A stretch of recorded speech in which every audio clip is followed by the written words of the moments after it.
If you love Black music, you got to check out Q Points. I'm Sir Daniel, and I'm a DJ. I'm J Ray, a lover of Black music history. Join us as two music heads give you the lowdown on everything from the dopest MCs to hip hop and fashion. Listen to Q Points on your favorite podcast platform and check out our website at qpoints.com. That's QUEUE points.com.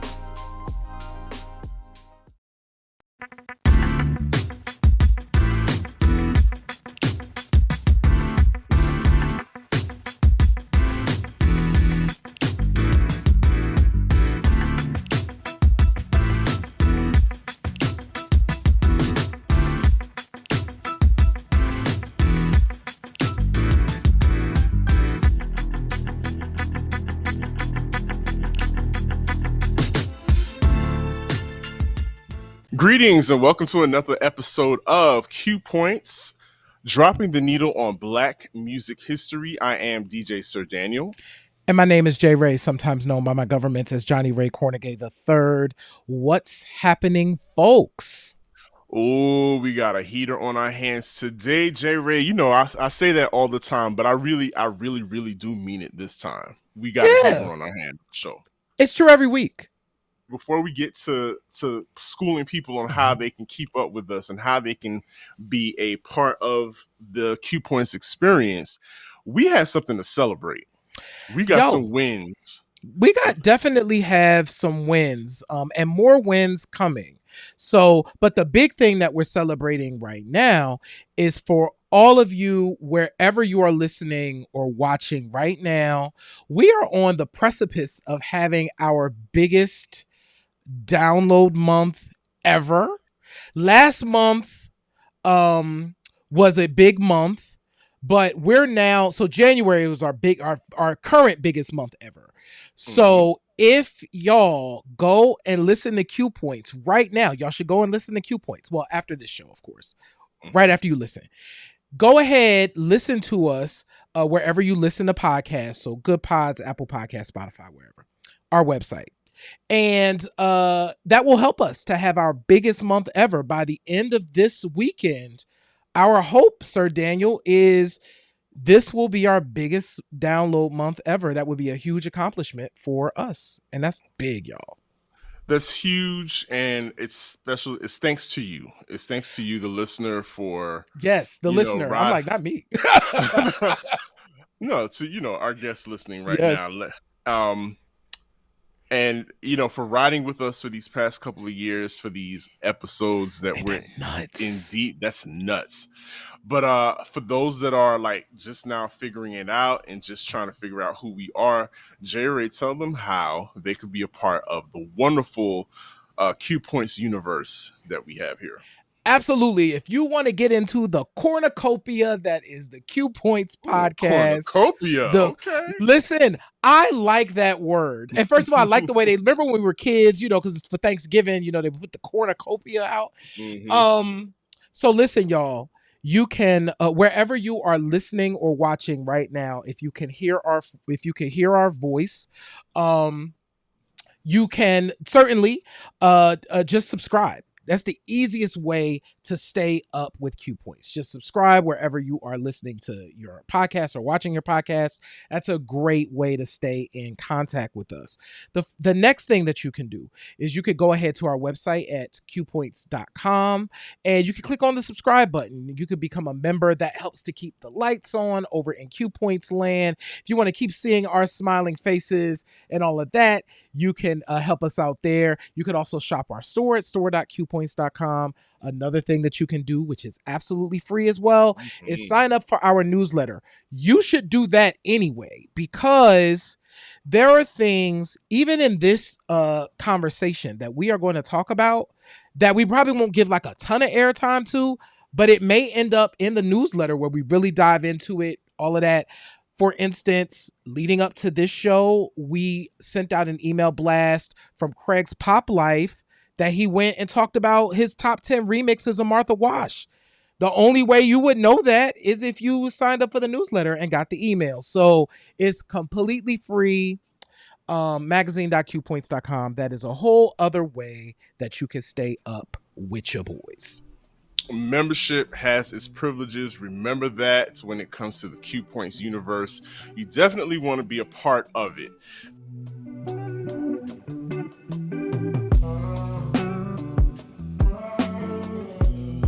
We have been tap dancing around house music and divas of house music for a while now on Q Points. We've talked about Robin S. a little bit here. We've talked about Crystal Waters here and there, CeCe Yep. Peniston. But Good Morning America recently did a wonderful special on the queens of 90s house music. And I was delightfully Yeah. surprised that they took the time to do that, because I just recently saw Crystal Waters in concert at the Rocksteady Sound System party 4th of July weekend. And Crystal is still here to party and give you a good time, and she's got the bops. Exactly. I mean, iconic songs that will never leave us and that give us the life that we need and we deserve. But J Ray, it's so important to remember these women, and I have my reasons for why it's so important. But why do you think it's important that we recognize them for their contributions? Um the women, specifically women who are in the genre of house, are often faceless. Um the distinction between, let me see, at least four of the women up there, I will say Robin S., CeCe, Crystal, and Martha, is that they are names that we remember, right? But let's take Thea Austin, right?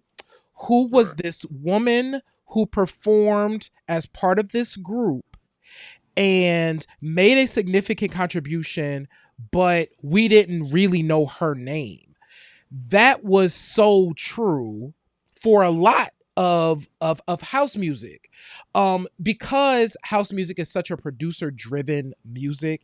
The producer or the DJ is like the star, and then they have featured artists, so you don't always get to see them or know who those people are unless you up like me and Sir Day only reading the liner notes, right? Or you know the voice.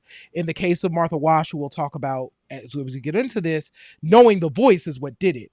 So I think it's important that these women get their time to tell a story, one, because it's a unique story that only they can tell, and at a specific period of time where all of these women were making this hit house music that was literally changing the world and making house the most profitable genre of music in the world. House was hands down for years the biggest selling music in the world. And on the backs of that was black women. Black women to this day, I don't care what event you go to, whether it is a soulful house event or it is an EDM event, I guarantee you that the voices of black women are going to be coming over them speakers to a ounce ounce or Mm-hmm. to a deep groove. So these women, that's why I truly believe that they deserved a moment so that people could at least see these five. Exactly. And so at the crux of this conversation, like J Ray said, house music, especially specifically in the early 90s, Mm-hmm. came to a boil. I mean, it came to a roaring boil at the top of the 90s. And I think part of that may have been a little help with through hip house. House Mm-hmm. music came along on the backs of hip hop, and we Mm-hmm. had a lot of rappers interpolating their music with house music, which made for a lot of fun, which made for a lot of classics that were on the dance floor, but was mostly underground and stuff that you didn't hear in the mainstream. Mm-hmm. But then, you know, this white boy from Boston, who's the brother of a pop star in an all boy group, comes out of nowhere and his debut single Yeah. is riding on the back of a voice that we're like, this voice sounds very Yeah. familiar. This hook sounds very familiar. And we Mhm. find out that Marky Mark and the Funky Bunch, which every time I say that, it kills me, the Funky Yeah. Bunch. Right. It's ridiculous. It's so ridiculous. Is riding off of the back of Lolita Holloway, who is predominantly featured on this track. Really, you can't. First of all, let's just keep it a buck. Mark Wahlberg's rap is not what you remember throughout that song.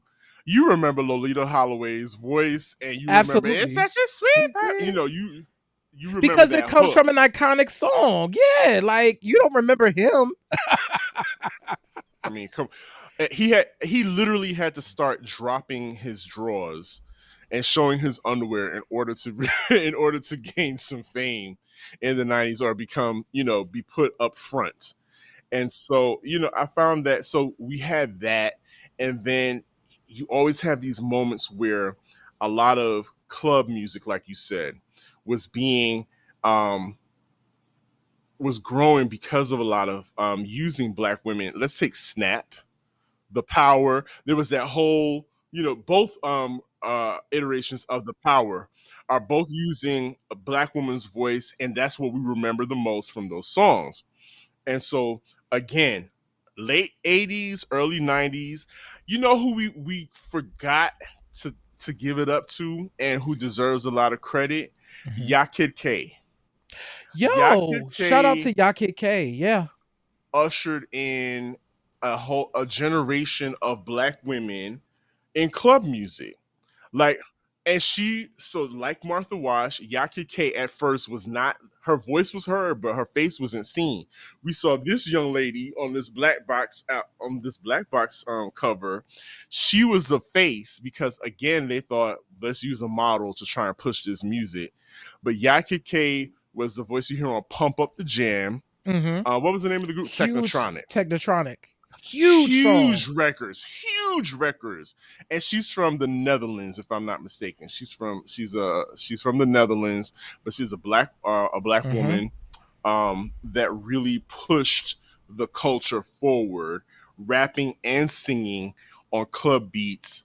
And then, slowly but surely, we're creeping forward to the early '90s, Mm-hmm. and then there's just this explosion of Yeah. music featuring black voices. Yeah.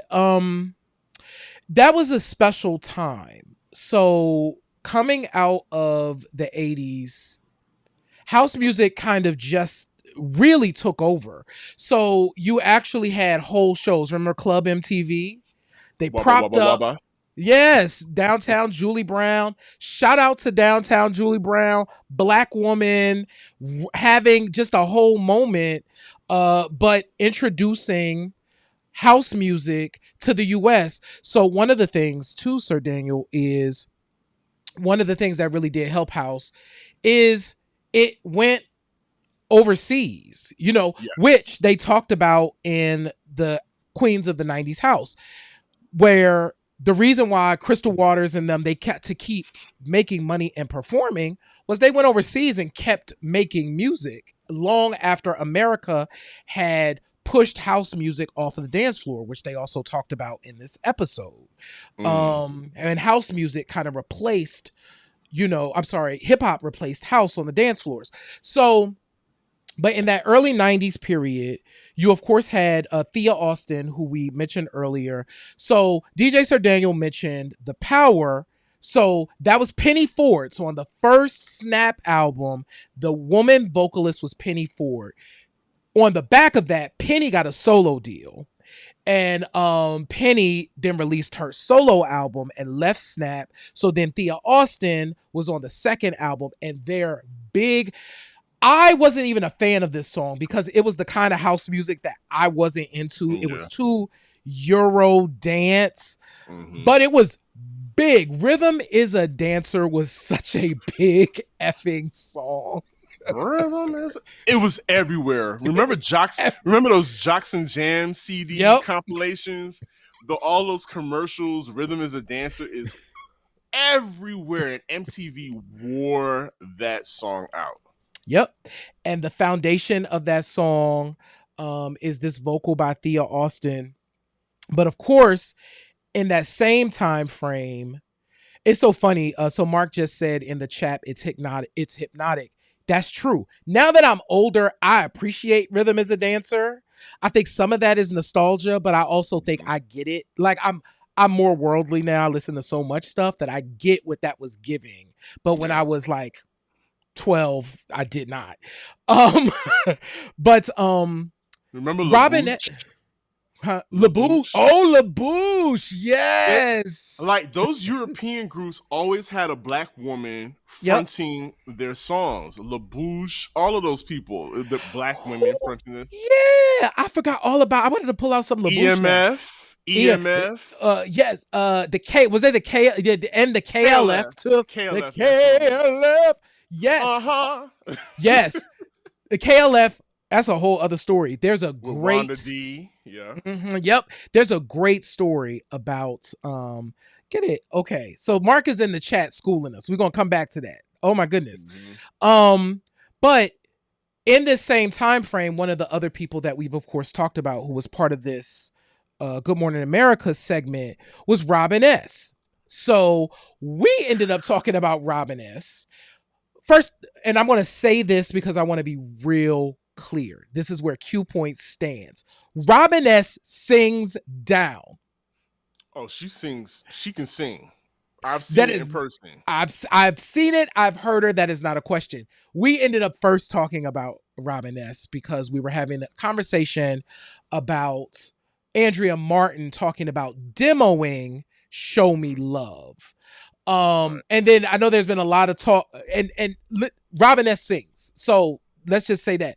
So "Show Me Love," Sir Daniel. I got a Monster question. song. Let's talk about the Show Me Love is a jam. Is a monster. That song is a monster. That song came out when I graduated high school. That song is 30 years old. Yep. Telling I graduated, I'm class of 93. And that song ran the airways. But ask the question. Ask your So question. the question I have is, why do you think that song has the longevity that it has? Ooh. I think I really do. Aside from Robin S.'s powerhouse vocals, it's the lyric. Mm-hmm. The lyric speaks to everybody. That you've got to show me heartbreaks and promises. I've had more than my More than my share. share. My God. Get Just it, that Andrea line Martin. alone. Andrea. Rest in peace, Andrea Martin. Because she had passed away when we started talking about her and talking about her history and her mighty pen game, and clearly her vocal game because she Yes. auditioned. We were playing a clip also of her doing a live discussion, and she started singing it, and it's like when you put the two together, you're like, oh wow, you Oh. can't even differentiate. Yep. But yeah, it's the lyric. And there's this thing that happens in Show Me Love where you know how it starts off with Robin S.'s very long Yeah. that boisterous note, and then the chorus kicks in, Yeah. but then there's a part in the song where it kind of quiets down, Quiets. and you hear the doom, Yeah. and that's where the lyric Yeah. really showcases, and it's like heartbreaks and prom. She even quiets down her vocal to deliver that line, and there's a moment when you're dancing, and that pierces your ear, and it's like, and you kind of get a jolt, like, oh shit, was that an emotion? Was that a Right. feeling I just felt? Like, and a memory kicks in of a love lost, or somebody that you've pined for that was never returned to you. I think those things resonate with all of us because it's a story that we all relate to, and so and it's a question that it's a declaration that people have been making throughout the years is you've got to show me love. Yes. And everybody, black, white, gay, straight, man, woman, we can all say that lyric and say it with our chest and mean it, because all of us want to declare that you have got to show me love in this life that we're Mm. living. And so Mm.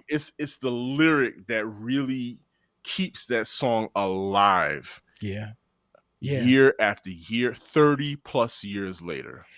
Yeah, it's so interesting that you put it that way, because I also think that this segment that they did was a good way to show these women love, right? Mm-hmm. Because for so Mm. long they even talked about, there were moments in award shows where they're like, "Oh my god, they got to talk about us." And then you They didn't. see Crystal, CC, and Robin like, "We got left out." You know, why did we get left out? And I so agree with you that Show Me Love, production wise, masters that art. And we talked about this with Herbie Lovebug, of that of the ear candy, where Yeah. there's that moment that thing does, it goes up, it quiets you down, it Mm-hmm. lets you get that lyric in, and you can't not dance to it. That's the other thing, and that's what's missing in so much of pop music today, is that I just want to feel good in this. I want to Yeah. hit this dance floor and I want to lay it all out on the line. And what these women were doing was, they was bringing that good old black church, that black mama into this onto these speakers, when we most needed to hear that, Yeah. and helping us through these moments. So Show Me Love is a thing.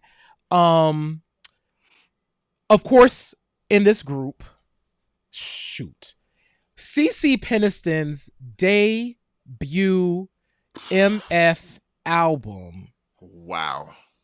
finally, with its poppy flowers and CC wearing like a daisy and a thing. Mm-hmm. A When I 60s first motif. 60s Yep. motif, when I first got that record, I didn't know what it was going to give. That record quickly became one of the hottest records in my collection, because from front to back, that record went off. I distinctly remember. Okay, kids, go with me here. I distinctly remember sitting in this was second period in my typewriting class. Kids, there Typewriting. were there were these machines called typewriters that you had to put paper in, and it had keys, kind of like what a laptop has, but there was nothing digital about it.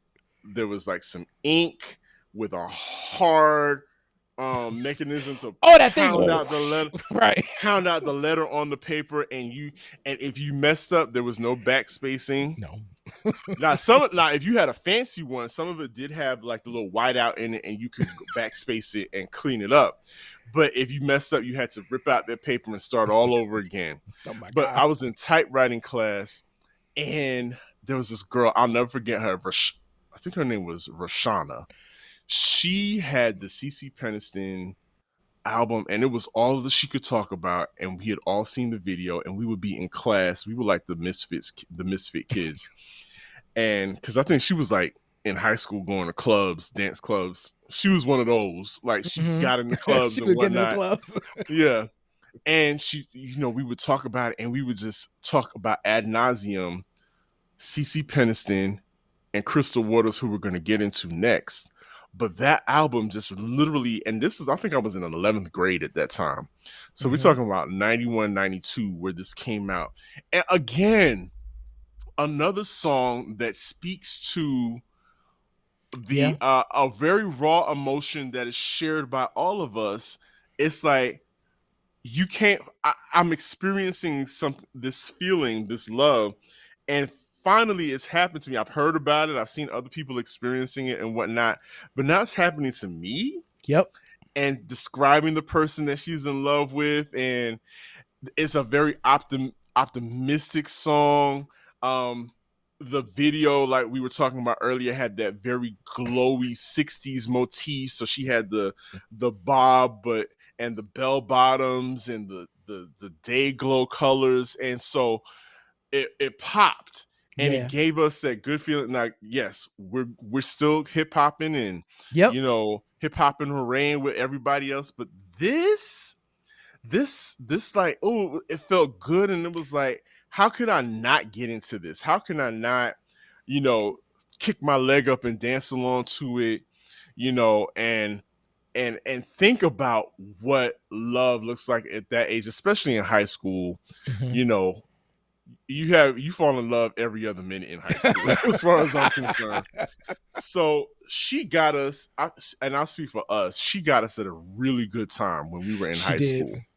Yeah, and to think about it, she of course entered our lives as a dance artist, as a house music vocalist. Steve, shout out to Steve Silk Hurley, by the way. Mm. Um, Oh, monster. we gotta dive We into gotta do those something on brothers. Steve so Yeah. much. But she then, by the third single, we get Keep On Walking, which is an R&B joint, which was just like a bop. We go from dance music, like finally, and we got a love thing, right into CC got you, giving you an 8 count, and Keep On Walking is a staple on R&B radio to this day. But that came from this house album, because these black women weren't just, and Martha Wash talked about this in The Thing. All of these women talked about this. Like, we got put in this box of like house music divas, but they all did so much. And CeCe was giving us R&B bops.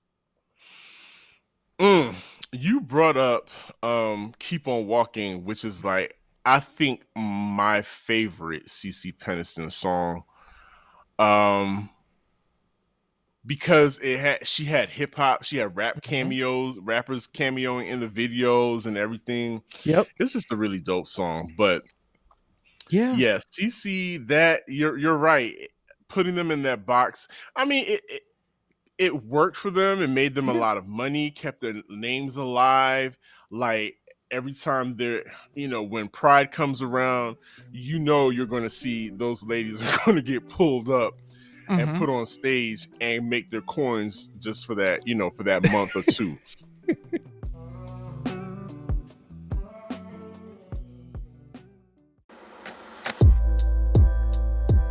This is They Reminisce Over You. I'm Miguel. And I'm Christina.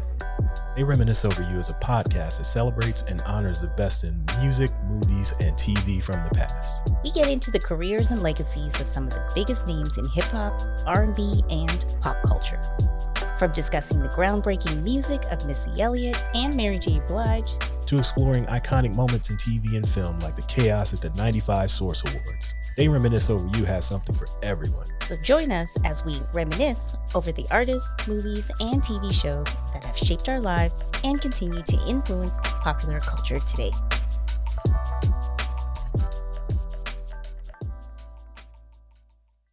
I think Crystal Waters, though. She's a thing. Crystal, came out the box swinging. First of all, I think, to me, the magic of Crystal Waters was that she didn't sound polished. She didn't sound polished. She didn't sound like anybody else. You could tell it was like people were like, "What is this? Like, can she really sing? She can't really sing." But, however, the magic behind that record is undeniable to this day. Yep. Yeah, you are absolutely right. I think what Crystal Waters taught, at least I can say me, is that how important it is to have kind of a unique and your own sound.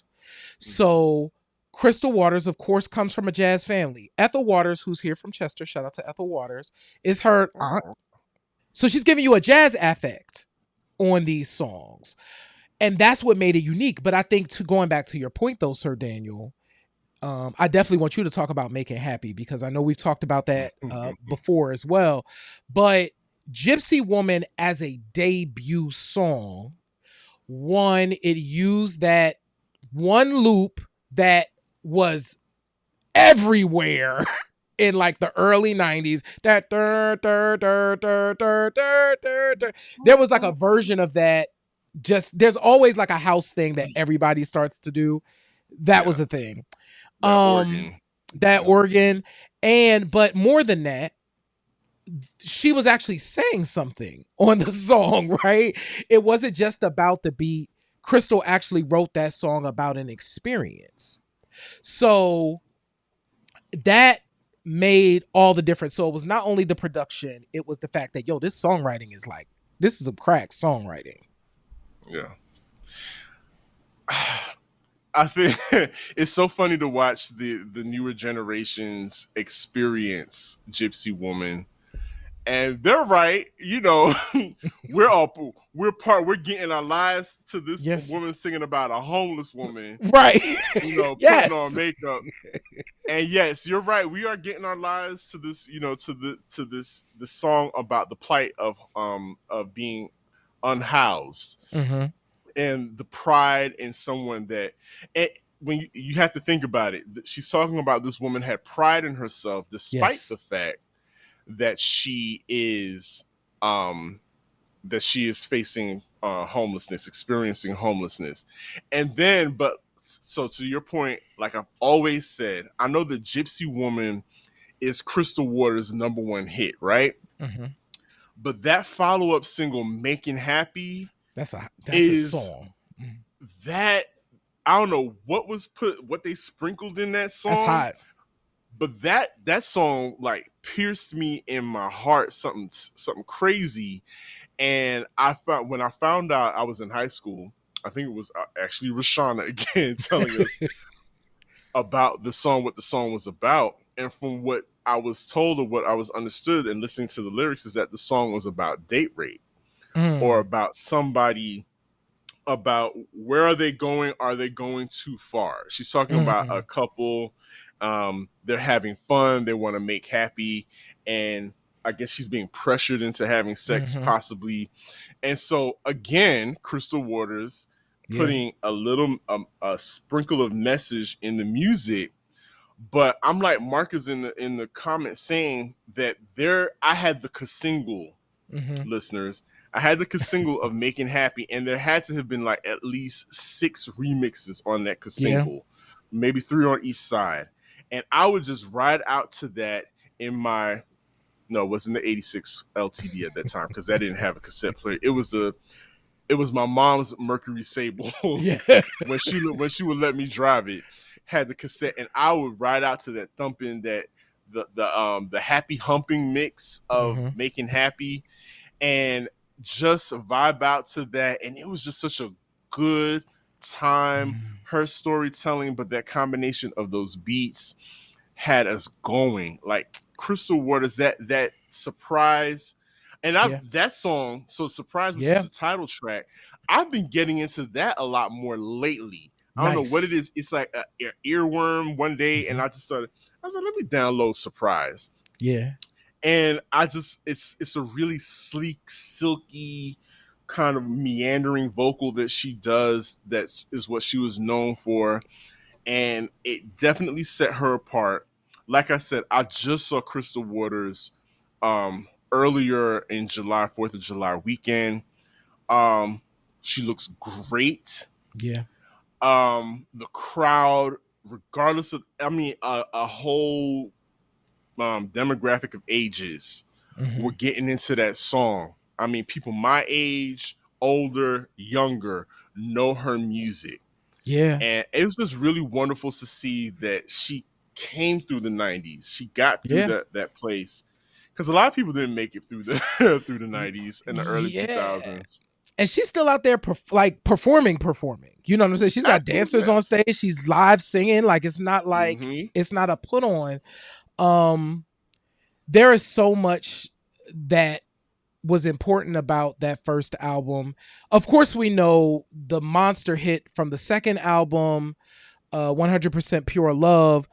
But I think it is really important.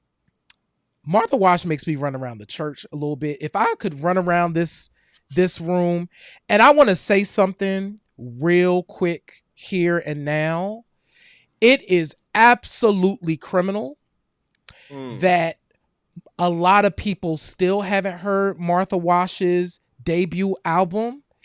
That album is chock full of house music classics. So today, as I was getting ready for this show, I dropped So What You Gonna Do? I was like, this joint right here goes hard right now. Martha Wash got to do this album after having to sue all of those Italian producers because they was using her. Yeah, is her name even on there, listed anywhere on that one? Sir Daniel is looking at Black Box, the back of the Black Box, to see if Martha Wash's name is anywhere. Nope. It's nowhere on there? On it. I don't have my readers, y'all. But I don't see her name. No. That woman had to literally sue them people. And this is Martha Wash, to be clear, for Sir Daniel and I, she's a voice of our generation. We not only knew her as part of the Weather Girls, we not only knew her as the woman who sang that crazy ass section of Centipede on the Rebe Jackson joint. Don't get it twisted. That voice that you hear that's doing that crazy part is Martha Wash. Michael Jackson was like, Martha, come on in here and get this vocal together real quick. Please sing this for us. Please sing this for us. But she went through all of that as a Black woman of size, and then they attempted to erase her, but they wanted to use her voice. But she got out of all of that. They gave her a record deal. We ain't go buy the damn record. We should have, Black people. We failed this woman. We ain't go buy the record. But we bought all the other records that she was on. And meanwhile, this record is a classic. Point is, this woman, Sir Daniel, deserves her Lifetime Achievement Awards for giving us so much as Black people. Martha Wash is a voice of a generation. I can't really add on to anything you just said. Like, you hit the nail squarely on the head with that. Martha Wash, it is criminal how I'm talking about the Black community, how we let her down. Because we've been throwing shoes at our stereos for decades because of her voice.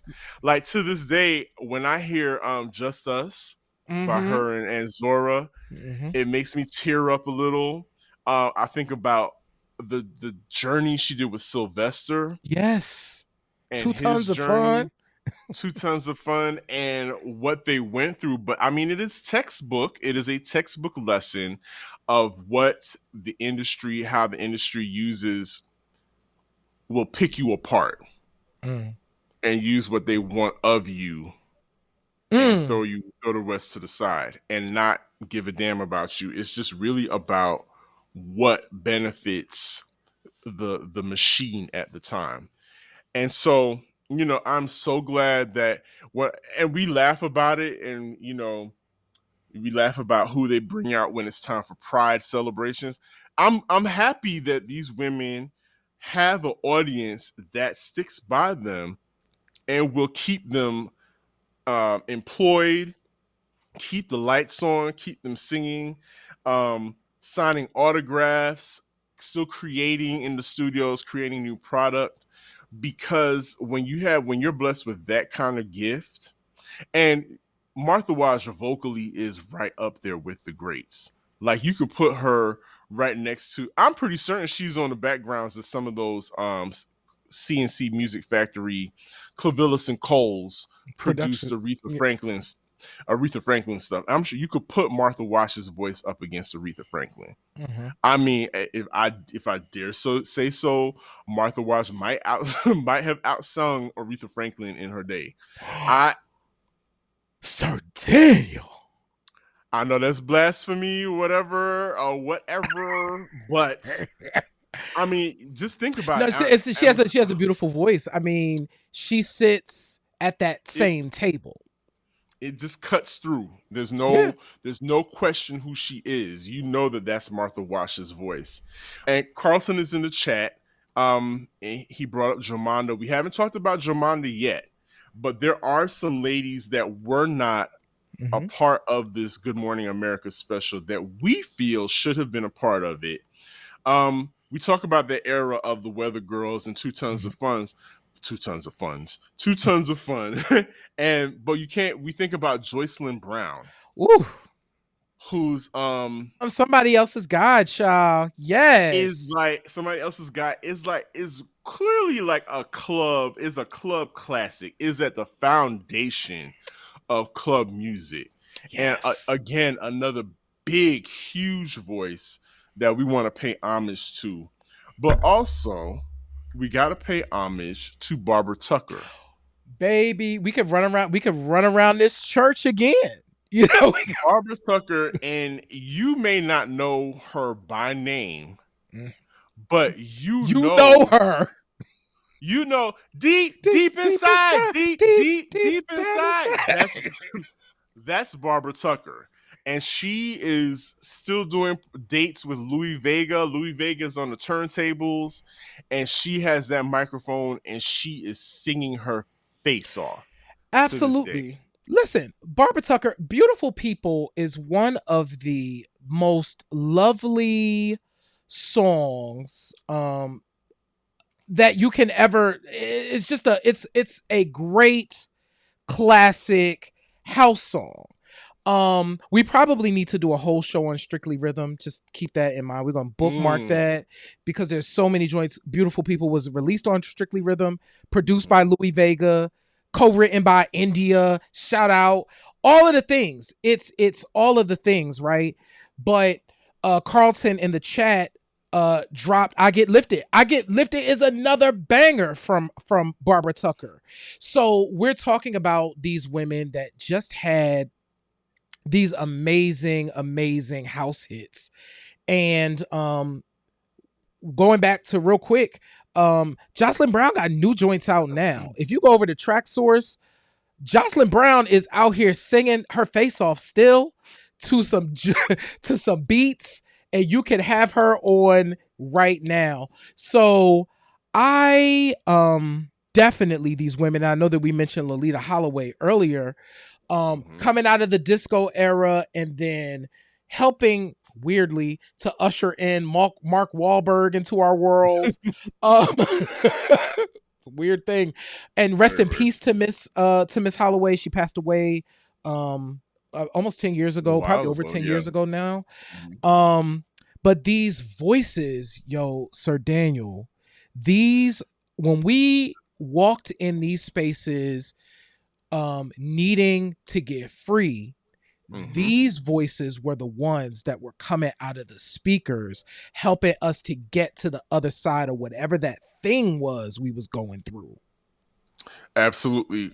Carlson mentions Dajae, that You Got Me Up. Yep. Yes. It is a legend. It is part of Atlanta legend. That there in the days of the club called Loretta's, yes, was a gentleman who was a part of a very well-known choir here in the Atlanta area, who, when that song would come on, first of all the church kids would go up. Right. When You Got Me Up and Brighter Days, specifically You Got Me Up, came on, they would lose their friggin' minds. There was a gentleman in particular that would balance things on his head when songs like that were playing.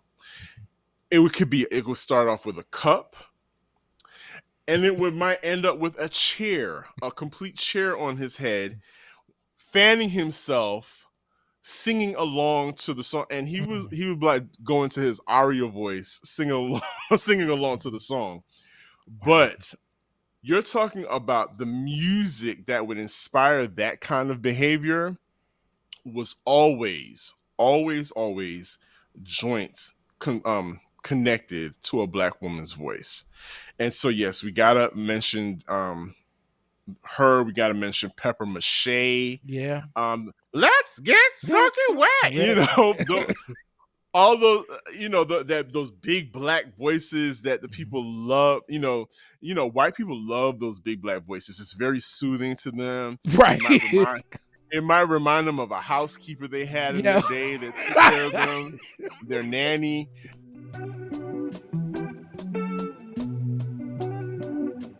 I really enjoyed doing this particular episode, Jerry, because the people that we were paying homage to originally, of course, are the queens of 90s house music. The women, the Black women, some faces that you know and names that you know offhand, but then there are a lot of faces and voices that you don't or you never saw, because a lot of them, their voices are disembodied.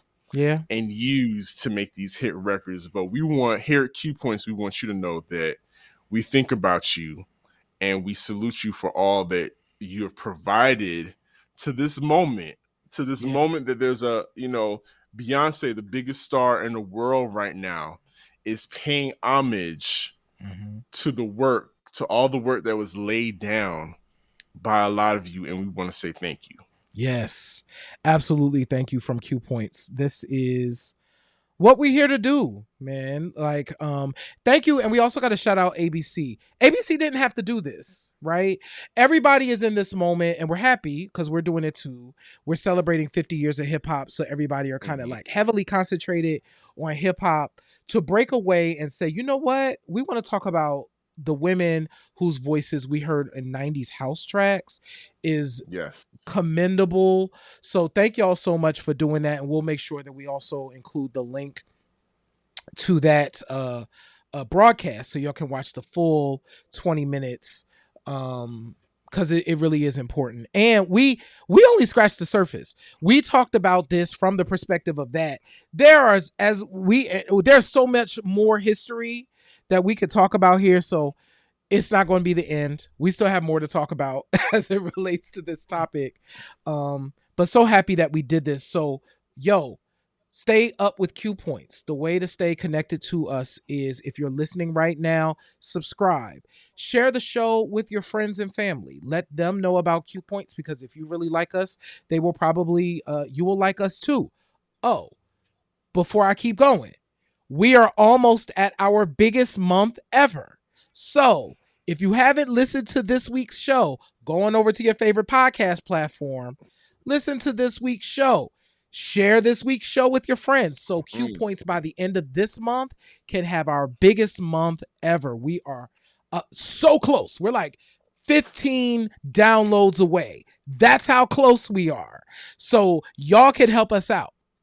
So now back to the regularly scheduled program. Visit our website, qpoints.com. Click subscribe. You can become an insider. Shop at our store, store.qpoints.com. And last but certainly not least, visit our newsletter, magazine.qpoints.com, and join that, because we are sharing all types of stuff over there. Exclusive stuff, background stuff, additional stuff. So some of the stuff that we talked about tonight that we didn't go into a lot will likely end up in the newsletter next week. So y'all want to be down for that. Jerry, what do we always say? In this life, you have a choice. You can either pick up the needle or you can let the record play. I am DJ Sir Daniel. I am J Ray, y'all. And this has been Q Points Podcast, dropping the needle on Black music history. We will see you on the next go round. And Scooby-Dooby-Dee, Scooby-Doo.